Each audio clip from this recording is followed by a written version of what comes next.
Hindi lahat ng tagumpay na susukat sa dami ng proyekto o kasikatan. Minsan ang tunay na panalo ay matatagpuan sa loob ng tahanan. Ito ang pinatunayan ni Smokey Manaloto, isang artistang piniling maging bayani ng sarili niyang pamilya. Sa mata ng publiko, si Smokey ay isang komedyante, isang taong kayang magpatawa at magbigay saya sa milyon-milyong Pilipino. Ngunit sa likod ng kanyang mga ngiti at hirit, may isang kwento na hindi agad nakikita. Ang kwento ng kanyang sakripisyo, paghihintay at pagbabago bilang tao.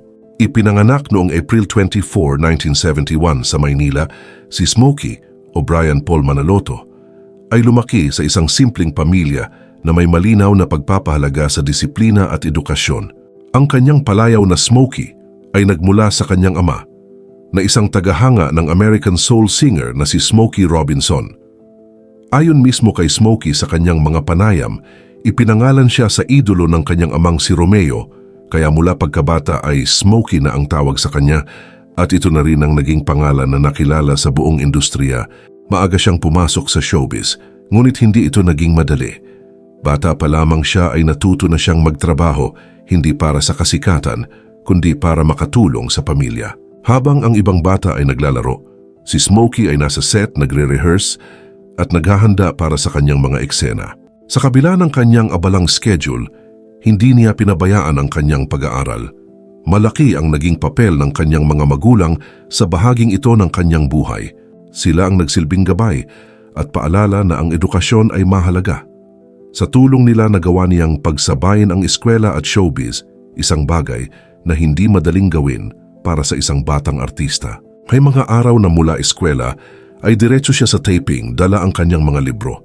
Pero bago po ang lahat, baka pwedeng palike muna ang video na ito. Isang simpleng click lang, pero malaking tulong yan sa aming mga content creators para makagawa pa ng mga kwentong gaya nito.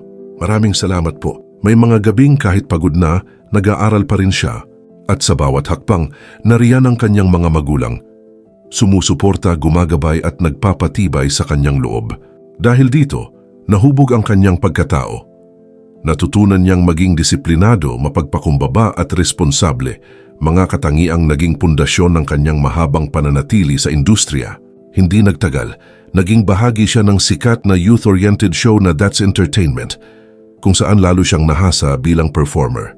Ngunit ang tunay na pag-angat ng kanyang career ay nang makasama niya ang hari ng komedya na si Dolphy sa iconic na sitcom na Home Along the Riles.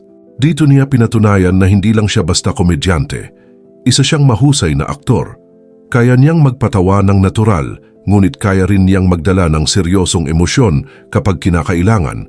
May lalim ang kanyang pag-arte at may kakayahan siyang kumonekta sa audience sa paraang hindi pilit.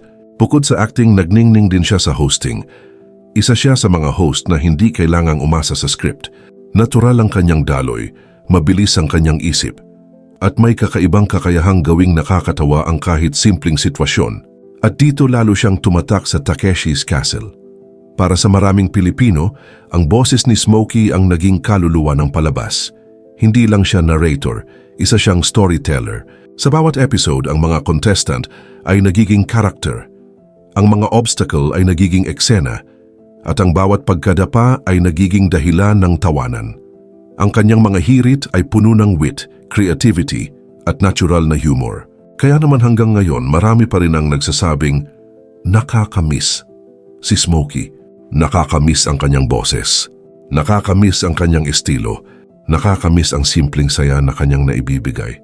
Ngunit habang lumilipas ang panahon, unti-unti ring nagbago ang kanyang buhay. Hindi na siya kasing ingay sa telebisyon. Hindi na siya laging nasa spotlight. At para sa ilan, tila nawala siya. Pero ang totoo, pinili lang niyang baguhin ang kanyang direksyon. Isa sa mga bagay na pinili niyang panatilihing pribado ay ang kanyang buhay pag-ibig. Sa isang industriyang lantad ang lahat, pinili niyang ilayo ito sa mata ng publiko. Tahimik, walang ingay at malayo sa intriga. Isang relasyon na nakabase sa respeto at tunay na pagmamahal. At sa katahimikan na iyon, unti-unti niyang nabuo ang pamilyang matagal niyang hinintay. Sa loob ng maraming taon, may isang pangarap si Smokey na tila hindi matutupad. Ang maging ama. Dumating siya sa punto na tinanggap niyang baka hindi na ito mangyari. Ngunit noong 2022, sa edad na 51, dumating ang isang himala. Isinilang ang kanyang anak na si Kiko, isang miracle baby. Isang biyayang dumating sa panahong hindi na niya inaasahan. Sa sandaling iyon, nagbago ang lahat. Ang pagiging isang late bloomer dad ay hindi madali. Sa edad na kung saan karamihan ay nagpapahinga na, siya ay nagsisimula pa lamang sa isang bagong yugto ng buhay.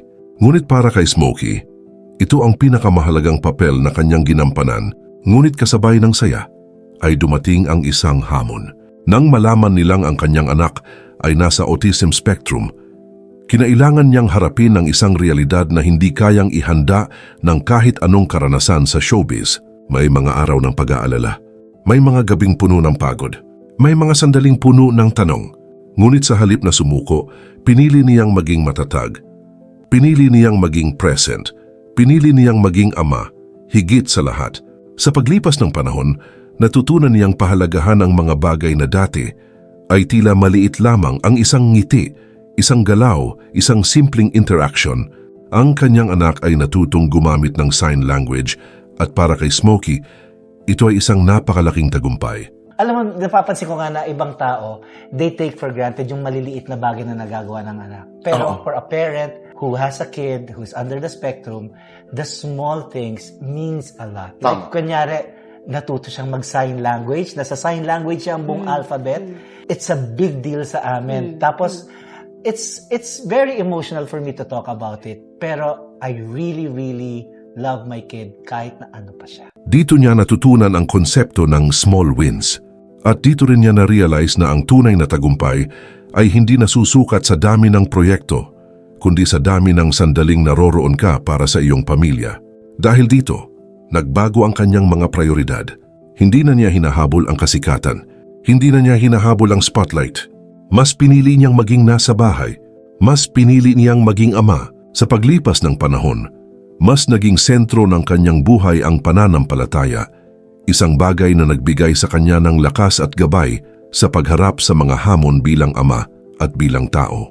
At parang hindi pa sapat ang biyaya, noong 2026 ay inanunsyo niyang magkakaroon pa sila ng pangalawang anak, isa na namang miracle baby. Sa edad na 55, muli siyang magiging ama. Ngunit sa pagkakataong ito, mas handa na siya, mas matatag, mas maalam, at mas puno ng pagmamahal.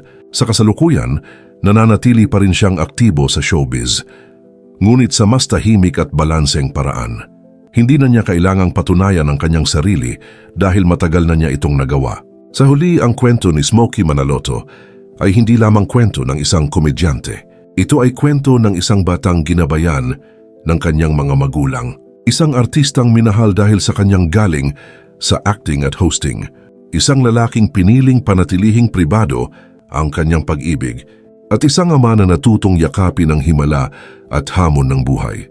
Mula sa pangalang Smokey hanggang sa pagiging boses ng Takeshi's Castle, hanggang sa pagiging isang late bloomer na ama, ang kanyang buhay ay patunay na ang tunay na tagumpay ay hindi nasusukat sa dami ng palakpakan, kundi sa dami ng pagmamahal na kaya mong ibigay. At marahil kaya siya namimiss ng marami. Dahil hindi lang siya basta nagpatawa, nag-iwan siya ng alaala, nag-iwan siya ng saya, at nag-iwan siya ng inspirasyon. At sa dulo ng lahat, hindi ang entablado ang uuwian mo, kundi ang tahanang pinili mong buuin.